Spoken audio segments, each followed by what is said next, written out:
안녕하세요. 와우 영어의 라즈입니다. 한 주 동안 제가 이코노미스트 영국 잡지죠, 디 이코노미스트 이걸 보고 그중에서 대표될 만한, 그 다음에 여러분한테 좋은 정보를 줄 만한 걸 취사 선택해서 빼와서 하나 요약하는 내용이고요.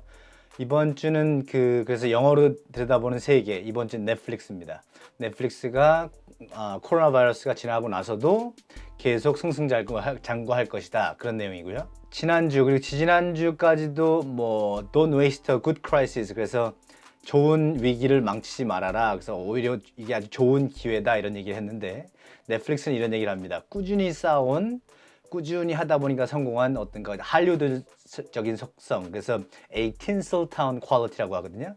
그래서 오늘의 키 테이크어웨이, 주로 배워가실 품목 중에 하나는 뭐냐면, 얻어가실 품목 중에 하나는, 자, 대박보다 꾸준히 쌓아온 회사가 어떻게 성공하는가. 그 다음에 이번에 코로나가 왔죠. 그래서 꾸준히 쌓아왔기 때문에 어떤 상황이 와서 여기에 덧대주고 오히려 성장을 더 배가시키고 가속시키는 사례입니다. 즉 일종의 경영학에서 하는 케이스 스터디라고 보시면 될 것 같습니다.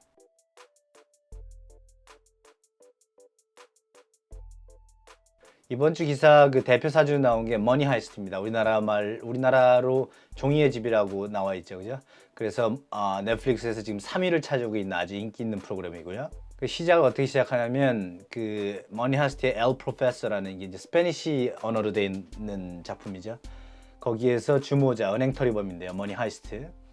은행털이범의 주모자 엘 프로페서와 리드 헤스팅스라는 이 지금 넷플릭스 사장님을 비교하면서 시작합니다. 둘의 공통점 첫 번째, 늘 한 발 앞서 있었다는 얘기예요. 그래서 경찰한테 안 잡히고요. A step ahead of everyone. 그 다음에 넷플릭스도 항상 조금 있다가 이제 역사 보실 건데, 설립 때부터 항상 한 발 앞서 갔다는 얘기죠. 두 번째가 또 프로그램을 보시면 아시는데, 이 지금 머니 하이스트 보시면 아시는데, 항상 계획을 딱 수립해 놓으면 그 계획을 절대 벗어나지 않으려고 합니다. 그래서 그 계획에 입각해서 이게 꾸준히 달려온 게 아까 말씀드린 틴슬타운 퀄리티, 아까 말씀드린 할리우드적 속성, 계획에 맞춰 계속 꾸준히 개미처럼 쭉 올라온 게 이제 코로나가 오면서 기회를 맞은 거죠. 락다운, 사람들이 집에 갇혀 있으면서 해야 될 게 없죠. 그래서 뭐 하겠습니까? 주로 스트리밍 서비스, 주로 넷플릭스를 많이 본다는 얘기죠. 그래서 이렇게 얘기합니다. 클로락스라는 그 세제 있죠. 집에 쓰는 세제만큼 아주 필수품, 그래서 household essential이 됐다고 합니다.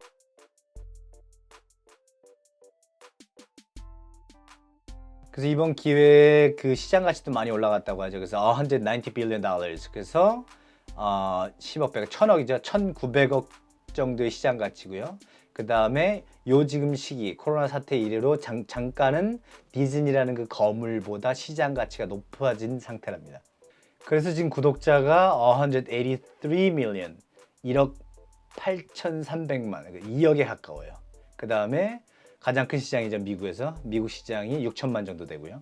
이게 이제 지금은 이제 한물 간 상태인데, 케이블 산업 있죠? 그 DVD라고 해서 가입해서 신청해서 보는 거, TV로. 그 모든 케이블사를 합친 것보다도 규모가 큰 가입자 수라고 합니다. 과거에서 한번 그 이코노미스트 기사에서 정리해드린 적이 있는데요, 주간일보로. 이런 넷플릭스 모델을 subscription 모델, 그래서 구독 모델이라고 합니다. 그래서 많은 회사들이 지금 이거 구독 모델로 가고 있죠. 그리고 최초에 $8 월 가입액이, 근데 지금 한 $11 정도 하죠. 이걸 계속 유지해 왔고 별로 올리지도 않았단 말이에요. 그래서 키워드는 뭐냐면 싼 가입비를 유지하겠다, 이겁니다. 근데 여기서 문제가 되는 게 오리지널 컨텐츠예요. 이게 무슨 말씀이냐면, 오리지널, 창의적이라는 얘기죠. 원래라는 얘기입니다. 내가 컨텐츠를 만들어 나겠다는 얘기예요. 즉 넷플릭스가 영화사가 되겠다는 얘기죠. 이제 자신들이 영화를 찍어내다 보니 돈이 엄청나게 들어가는 거죠. 근데 그 수익 모델은 낮은 subscription fee예요. 낮은 구독료라는 얘기죠. 뭔가 사업 모델이 바람직하지 않아 보입니다.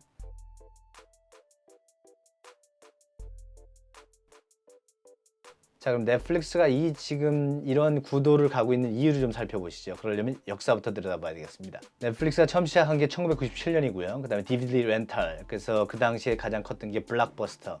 제가 뉴질랜드에 있을 때 그 동네도 마지막 블락버스터가 문을 닫았거든요. 그래서 사람들이 와서 DVD 빌려가는 시스템이었는데, 넷플릭스가 들어오면서 인터넷 DVD를 고르면 배달을 해주는 걸로 들어온 거예요. 그러면서 2007년 정도에 이제 케이블 산업이 좀 크게 되죠. 그러면서 DVD 렌탈이 시들하게 됩니다. 사람들이 다 케이블로 보기 때문에.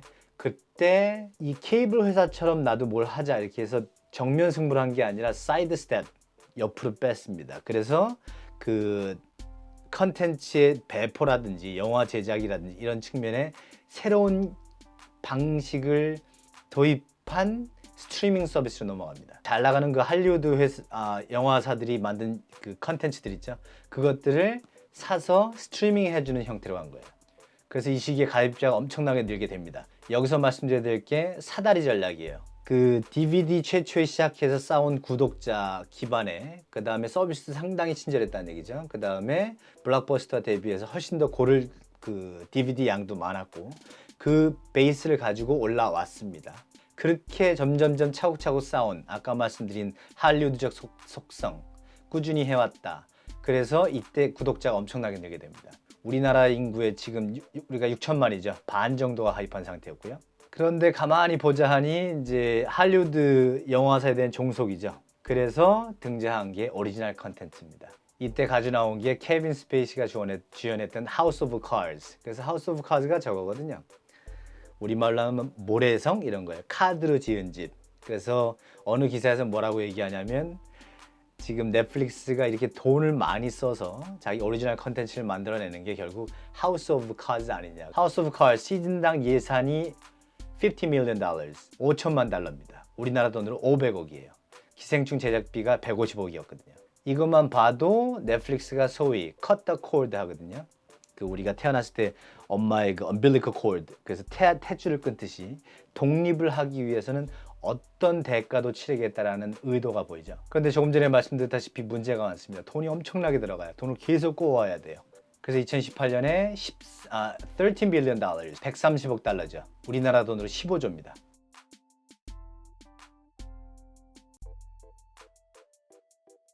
그런데 엄밀히 말하면 넷플릭스가 적자는 아닙니다. 2017년에 12 빌리언 달러를 매출로 벌어들였고 그 다음에 순수익이 560 million dollars였습니다.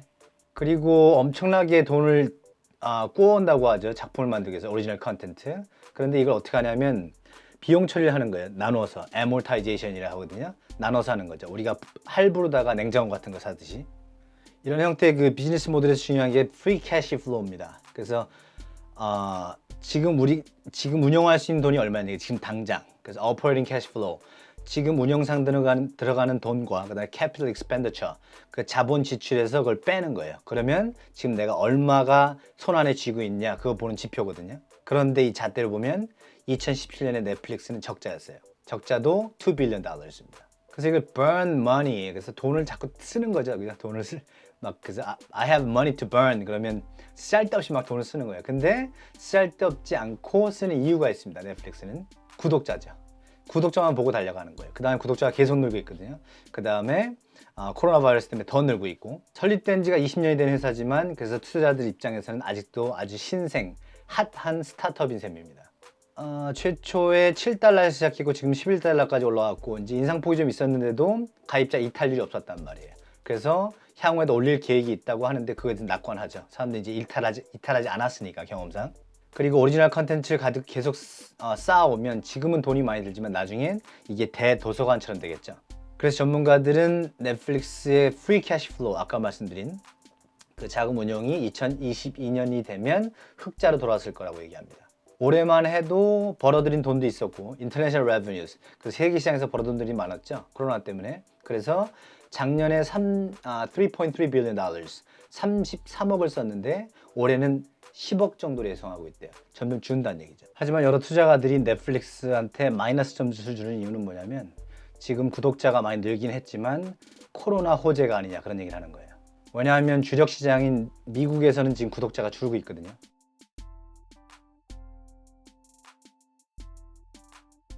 가장 큰 천적이죠. 그죠? 가장 큰 적. 그래서 formidable nemesis 이렇게 얘기하는데 디즈니가 출시한 디즈니 플러스가 있습니다. 지난 11월에 나왔고 2019년 6개월도 안 됐는데 지금 5천만까지 구독자를 끌어당겼고요. 또 다른 악재는 기존 미디어 거물들이 넘어온다는 얘기죠. 스트리밍 그 산업으로. 그래서 기존에도 말씀드린 아마존 프라임, 그다음에 애플도 넘어왔고, 애플도 하고 있고, 그다음 워너미디어 같은 것들. 이러면서 이들이 이제 그 컨텐츠를 팔질 않는다는 얘기예요. 자기들 플랫폼에 올려놔야 되니까. 그게 지금 넷플릭스가 디즈니한테 겪고 있는 거고요. 그 다음에 옛날에 만들었던 오래된 프로그램도 안 준다는 얘기예요. 워너브라더스가 2019년에 프렌즈를 샀죠. 그런 것도 안 빌려주려고 한다는 얘기예요. 지금 넷플릭스에서 나오곤 있지만 점점 그 계약비가 늘어난다는 얘기죠. 그러나 이 기사가 하는 얘기는 뭐냐면 이 팬데믹, 코로나 바이러스가 오히려 새로 들어온 기존의 미디어 건물들 있죠. 미디어 컨글로머레이트. 이들이 스트리밍 서비스 들어올 때 오히려 악재라는 얘기입니다. 조금 전에 말씀드린 워너미디어, 그래서 프렌즈로 갔다가 대박을 한번 내보려고 했는데, 그래서 뭐 다시 지금 프렌즈 그 캐스트 멤버스 출연진의 재만남, 재결성 이런 것도 하려고 했는데 무산되죠. 그리고 이런 미디어 건물들이 넷플릭스 외에는 모두 광고에 전화합니다. 디즈니라는 가장 큰 천적도 문제가 뭐냐면 이들이 수익원의 주 수익원은 즉 그겁니다. 테마파크 있죠. 그런데 이게 유럽과 미국에서 문을 닫고 있어요. 그리고 ESPN 채널도 가지고 있는데 지금 경기가 다 취소되고 있죠. 그래서 라이브 컴피티션스, 그래서 생중계할 게 없어요. 그래서 광고 수익이 떨어진다는 얘기입니다. 그렇게 되면 컨텐츠로다가 넷플릭스 이겨볼 만한데 자금력이 없기 때문에 힘들다는 얘기죠. 그 와중에 넷플릭스는 이 넷플릭스 자체에 지난주에 말씀드린 인트렌치, 글로벌 리드, 세계적인 그 리드 상황을 아주 고착화시킨 기회로 삼을 겁니다. 계속 돈을 빌려서 지금 머니 하이스트라든지 또 하나 나왔던 게 뭐 타이거 킹 같은 거 있거든요. 이런 작품들을 그 인터내셔널 스매시 히트스, 세계적으로 자꾸 히트되는 작품을 자꾸 찍어내는 거죠. 그래서 자기의 입지를 더 굳건히 하는 겁니다.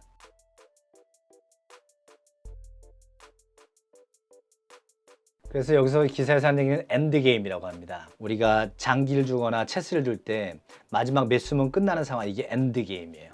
그래서 지금 조금 있으면 엔드게임이 펼쳐질 거란 얘기입니다. 이 지금 코로나 바이러스 덕택에 넷플릭스한테 힘을 실어주는 엔드게임. 종이의 집, 머니 하이스트에서 그렇게 얘기한다고 하죠. We are the resistance. 우리는 저항군이다. 레지스탕스다. 그래서 과거 나치 때 나치에 반대하기 위한 저항 세력, 프랑스 저항 세력인데 이제 주류에 반대하는 우리는 신주류다.